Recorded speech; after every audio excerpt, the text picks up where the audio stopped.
The Fairy and the Woodcutter. At dawn, a rooster stands on the roof, crying out to the sky.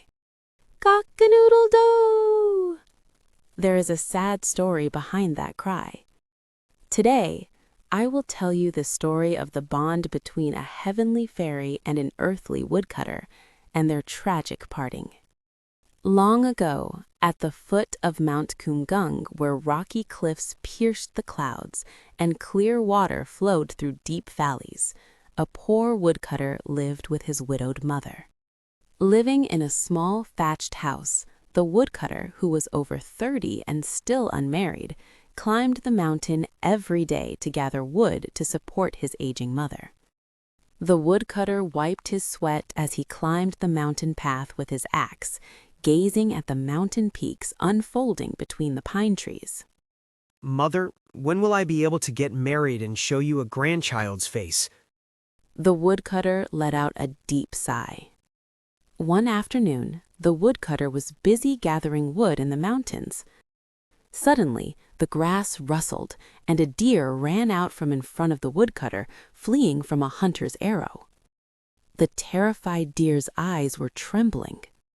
Woodcutter, please save me. The hunter will be here soon. Quick, this way. Hide inside the woodpile. The woodcutter hid the deer inside the woodpile and covered it with grass and branches. Shortly after, the hunter arrived. Did you not see a deer around here? A deer? I saw one running toward that valley over there. The hunter left, and after confirming the hunter had completely disappeared, the woodcutter cleared the branches and let the deer out. The deer's eyes were filled with gratitude. I want to repay your kindness for saving my life. Woodcutter, are you perhaps married? Married? How could a penniless man like me get married? My elderly mother always worries about it, though. The deer moved closer to the woodcutter and spoke as if whispering. Tomorrow night, go to the deep pond beyond that rainbow peak. When the full moon rises, 8 fairies from heaven come down to bathe in that pond. Hide the winged clothes of one of them. Then you can take a beautiful fairy as your wife. The deer's voice suddenly became serious. But keep this in mind. Until she has given birth to 3 children, you must never, ever give the winged clothes back. 3 children? Why must it be so? Just trust my words. Only then will you not be separated from the fairy. The next night, the woodcutter headed to the pond as the deer had instructed. Between the rainbow peaks lay a quiet pond filled with clear blue water, and the sound of a waterfall flowing through the dense forest could be heard. The woodcutter hid behind a rock and waited. As the full moon floated above the pond, the sky opened brightly and mysterious rainbow clouds began to descend. 8 fairies elegantly came down from the sky. The fairies landed by the pond, took off their dazzling winged clothes, and draped them over a rock. The beauty of the fairies immersing themselves in the clear pond was not of this world. Sisters, the water on earth is truly refreshing. Sisters, look here. A fish is tickling my hand. As the fairies played in the water and laughed, the splashing water sparkled in the moonlight. The woodcutter's heart pounded as if it would burst, but recalling the deer's words, the woodcutter carefully came out from behind the rock, grabbed one set of winged clothes, put it in his bosom, and hid again. Before long, the sky began to brighten. Dawn is breaking. It is time to go back. The fairies put on their winged clothes and ascended to the sky, one by one. However, only the youngest fairy could not find her winged clothes and was flustered. Sisters, my winged clothes are missing. Please wait a moment. Find them quickly. We must return before the heavenly gates close. The youngest fairy desperately searched for her winged clothes, but they were nowhere to be seen. The 7 fairies had no choice but to return to the sky, leaving the youngest behind. Left alone, the youngest fairy sat by the pond and shed endless tears. What do I do? What will happen to me now? At that moment, the woodcutter appeared, took off the outer garment he was wearing, and carefully covered the fairy with the outer garment. Fairy, please do not be alarmed. I will protect you. Let us go to my home. The woodcutter brought the fairy home and took care of her with utmost sincerity. He picked mountain berries and gathered pretty wildflowers for her. When warm spring arrived, the two were married. In the front yard of the thatched house, the old mother rejoiced as she welcomed her daughter-in-law. God of heaven and earth, thank you to send such a precious daughter-in-law to our home. The fairy adapted to life on earth and became a good wife and a dutiful daughter-in-law. Time passed, and their first child was born, followed by their second. The fairy held the two children in her arms and smiled, while the woodcutter looked on happily. Honey, looking at the children, it really feels like a dream. They are very beautiful, just like you. With these children and you, I have nothing to envy in the world. Then, one night, after the children fell asleep, the fairy suddenly looked up at the sky and let out a deep sigh. Why are you like this? Do you have some worry? Sometimes I miss the heavenly kingdom. I wonder how worried the Jade Emperor is about me. Whenever I see the full moon, I remember playing on the clouds with my sisters. Tears welled up in the fairy's eyes. If I only had my winged clothes, I could visit heaven for just a moment. I want to see my sisters' faces just once. The woodcutter felt as if his heart was tearing apart seeing his beloved wife sobbing. The deer's warning circled in his mind, but the woodcutter's resolution eventually weakened. Right.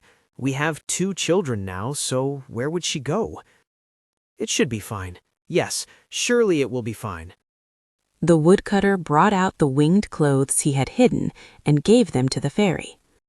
The winged clothes emitted a soft glow. Here it is, but only try it on, then take it off. The fairy, receiving the winged clothes, asked with a surprised expression, Honey, these winged clothes, how did you have them? Forgive me. That night at the pond, the one who hid your clothes was me. I am truly sorry. You. It was you. So that was why. The fairy looked at the winged clothes she held for the first time in so long. A mix of disappointment and longing flashed through her eyes. As the fairy draped the clothes over her body, they began to shine. Ah, the winged clothes remember me. The fairy looked at the woodcutter with teary eyes. Then, with a determined expression, she held the 2 children tightly in her arms. Honey, what are you doing now? Surely not. Honey, I am sorry. I love you, but I must return to the sky. I will take the children. The fairy's body slowly floated into the air. Do not go! Honey, my children! The fairy ascended to heaven holding the 2 children. The woodcutter reached out toward the sky, but he could not reach them. Into the moonlight, the fairy and the children grew smaller and smaller until they finally disappeared. Under the night sky, the woodcutter, left alone, looked up and cried endlessly. Seasons changed. The autumn leaves of Mount Kumgang turned red and fell, and white snow covered the peaks. Every day, the woodcutter gathered wood by the pond where the fairies used to bathe, wailing in grief. He fell into a sadness so deep that even his mother could not comfort him. One day, after several seasons had passed, the deer appeared with a familiar sound. Woodcutter. I should have done as you said. I was foolish. I understand your heart, Woodcutter. There is one more way. Is that true? The fairies no longer come down to earth.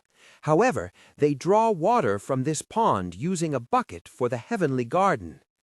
On the night of the full moon, when the bucket comes down from the sky, climb into that bucket. Then you will be able to go up to the sky. One night, when the full moon was bright, a bucket descended into the pond just as the deer had said. He worried about his mother who would be left alone, but he could not overcome his longing for his wife and children. The woodcutter waited breathlessly and then quickly climbed into the bucket. The bucket slowly rose into the sky. As it pierced through the clouds, the light grew brighter, and finally he arrived in the celestial world.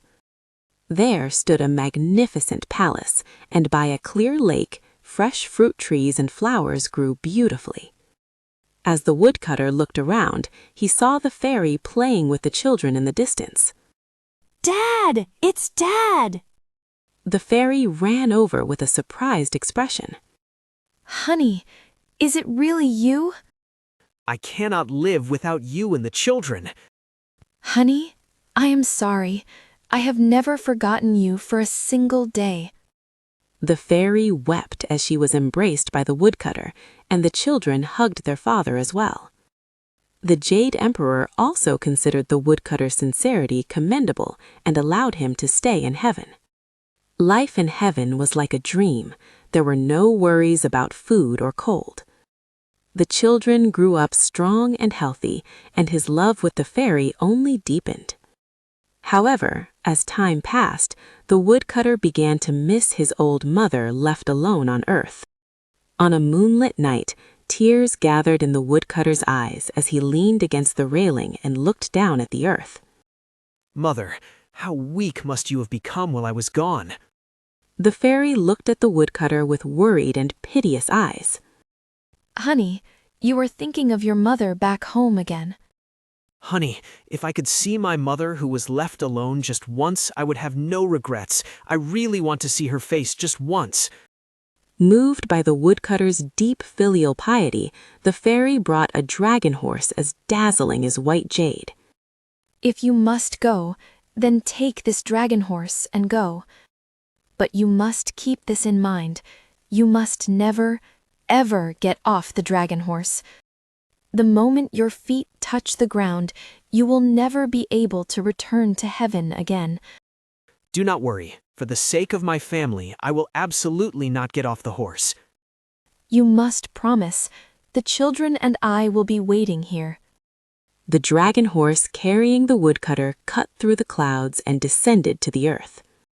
The layered peaks of Mount Kumgang unfolded beneath his feet, and the familiar thatched house at the foot came into view.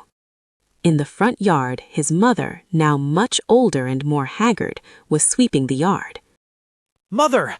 Mother! Your unfilial son is come! No, who is this? Is this a dream or reality?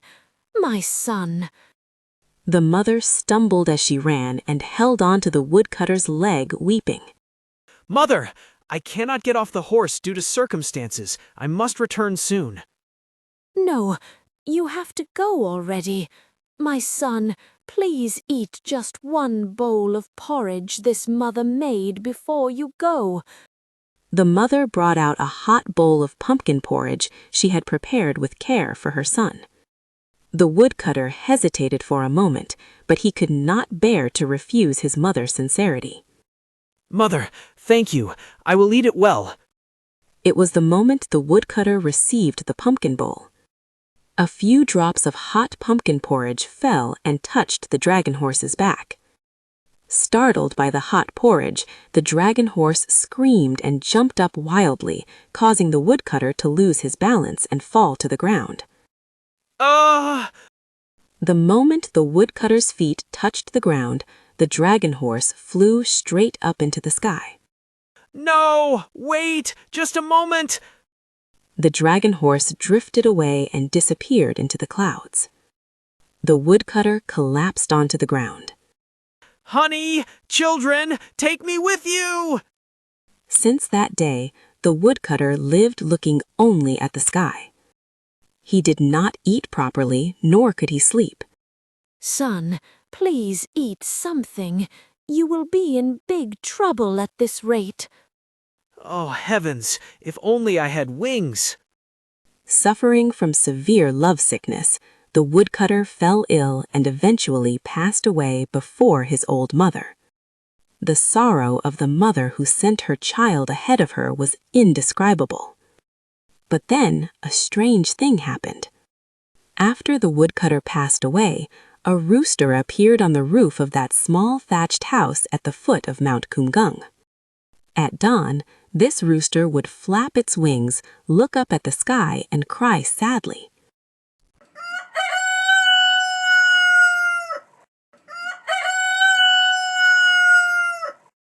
It was the woodcutter's desperate soul reborn as a rooster.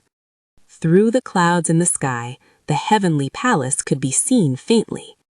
The fairy and the children looked down on the earth with sad expressions. The rooster has wings, but it cannot fly high. Just like the fate of the woodcutter who wanted to go to the sky, but could not. So even now, the rooster cries toward the sky every morning. The woodcutter who faced eternal separation because he could not keep two promises. His story of agony between filial piety and love is still told today through the cry of the rooster. If you enjoyed the story, please like and subscribe. I will return with another interesting Korean folktale.